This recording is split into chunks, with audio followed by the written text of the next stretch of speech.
ये सेंटेंस देखो, मैं तुम्हें 4 घंटों से कॉल कर रहा हूँ। I have been calling you since 4 hours। I have been calling you for 4 hours। मैं तुम्हें 4 घंटे से कॉल कर रहा हूँ। इसमें सिंस आएगा या फोर आएगा। बहुत से लोगों को इस सेंटेंस के बीच कन्फ्यूजन रहता है कि इसमें सिंस आएगा या फिर फोर आएगा। चलिए अब जानते हैं। सिंस और फॉर दोनों ही वक्त से जुड़ी बातों को बताने के लिए प्रयोग होते हैं। कितना टाइम बीता है, कोई चीज़ आप कितने टाइम से कर रहे हो, ये बताने के लिए सिंस और फॉर का प्रयोग होगा। अब सिंस और फॉर का डिफरेंस समझने के लिए हमें वही सेंटेंस देखते हैं। मैं तुम्हें 4 घंटे से कॉल कर रहा हूँ। मान लो अभी 6 बज रहे हैं, तो 4 घंटे से कॉल कर रहा हूँ मतलब कि 2 बजे से तुम्हें कॉल कर रहा हूँ। कब से कॉल करना स्टार्ट किया था? 2 बजे से। कब तक किया? 4 घंटे तक।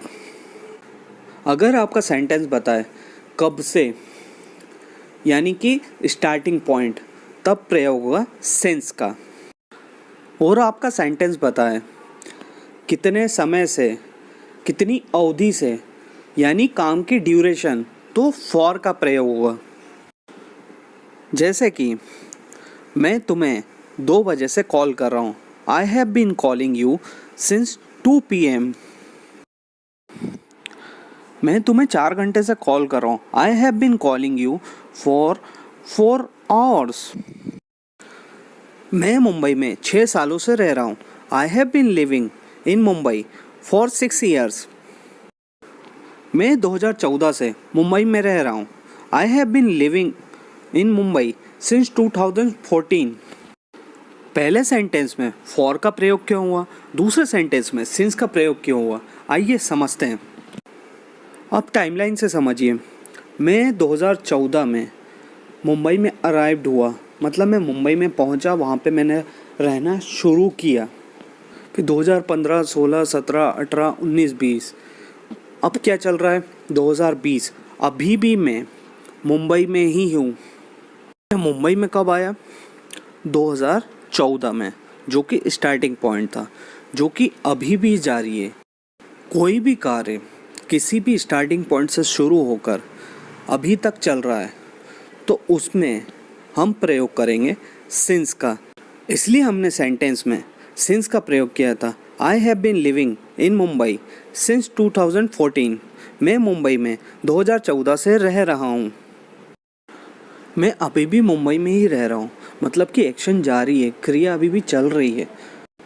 सिंस हम तब यूज़ करते हैं जब हमें बताना हो पॉइंट इन टाइम या फिर स्टार्टिंग पॉइंट।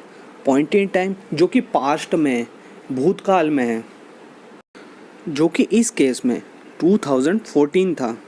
ऐसी जगह जहाँ पे पॉइंट इन टाइम जो कि पास्ट में हो या फिर स्टार्टिंग पॉइंट का बताना हो, तो हम सिंस का प्रयोग करते हैं। अब फॉर का प्रयोग सीखते हैं। अब ये बताइए, 2014 से मैं रह रहा हूँ, 2020 तक रहा, तो अब बताइए मैं कितने साल तक मुंबई में रह रहा हूँ? मैं 2014 से 2020 तक 6 साल से मुंबई में रह रहा हूँ।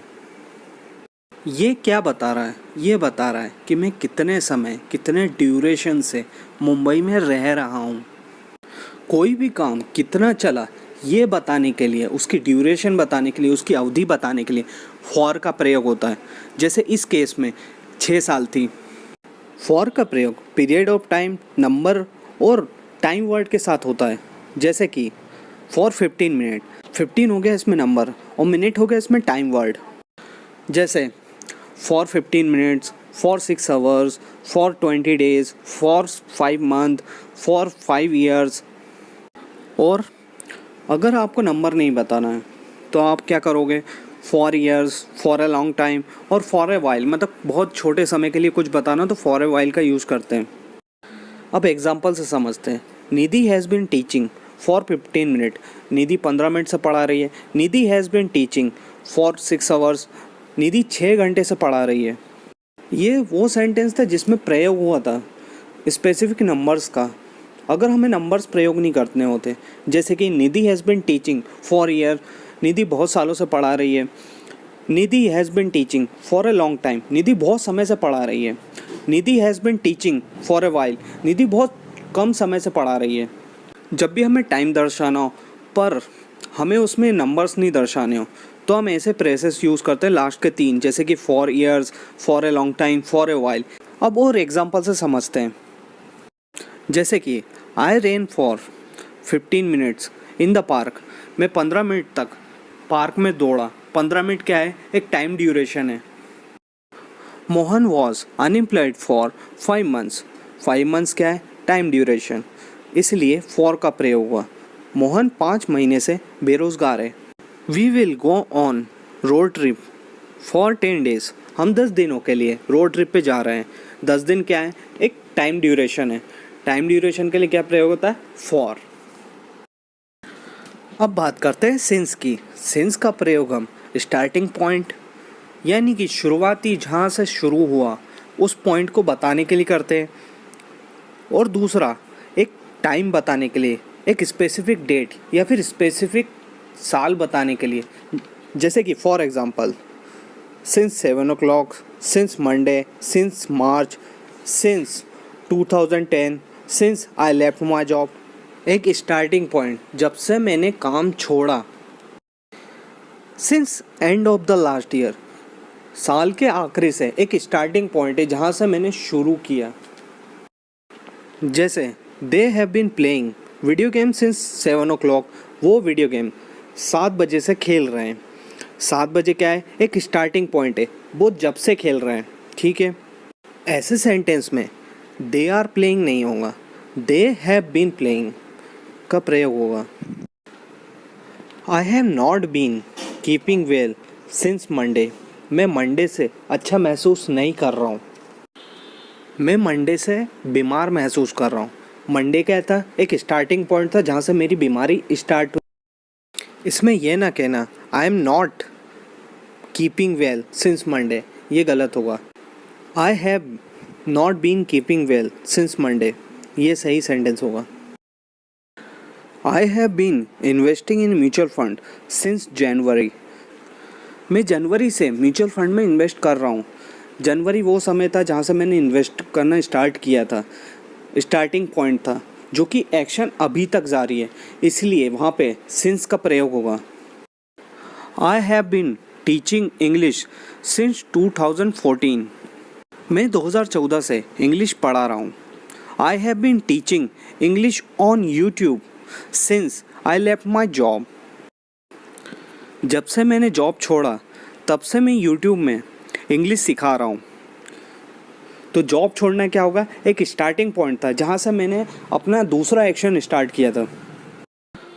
I have been teaching English on YouTube since end of the last year, पिछले साल के आखिरी महीने से मैं इंग्लिश सिखा रहा हूँ यूट्यूब पे।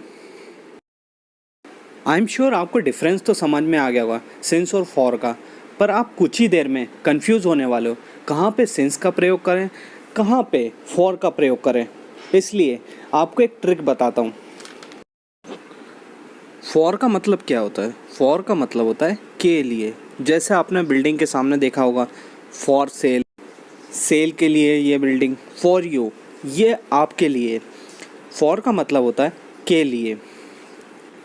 जब आपका दोस्त कॉल करता है और आप वॉशरूम में होते हो तो आप यही कहते हो ना कि मैं 2 मिनट के लिए वॉशरूम में था, 2 मिनट के लिए वॉशरूम में था। ऐसा तो नहीं कहते 2 बजे के लिए वॉशरूम में था या 6 बजे के लिए वॉशरूम में था या 2002 के लिए वॉशरूम में था। के लिए यूज़ होता है जब हमें एक स्पेसिफिक टाइम ड्यूरेशन बताना होता है, तब हम फॉर का प्रयोग करते हैं। मैं दिल्ली में 6 साल से रह रहा हूँ। I have been living in Delhi for 6 year. जब भी हमें किसी कार्य की स्टार्टिंग बतानी हो, उसका स्टार्टिंग पॉइंट बतानी हो, तो हमें सिंस का प्रयोग करते हैं। इसको याद करने की ट्रिक है, एस से स्टार्ट, एस से शुरुआत और एस से सिंस। तीनों में देखिए एस से स्टार्टिंग हो रही है, जहाँ पे शुरुआत यानी स्टार्टिंग पॉइंट होगा वहाँ सिंस का प्रयोग होता है। जैसे मैं दिल्ली में 2014 से रह रहा हूँ। I have been living in Delhi since 2014। I hope आपको रूल समझ में आ गया होगा। तो मैं आपको क्विज़ दे रहा हूँ, इसको पॉज करके आप ज़रूर उसका आंसर देने का ट्राई कीजिएगा। धन्यवाद। अगर वीडियो पसंद आए तो लाइक, शेयर और सब्सक्राइब कीजिएगा। धन्यवाद।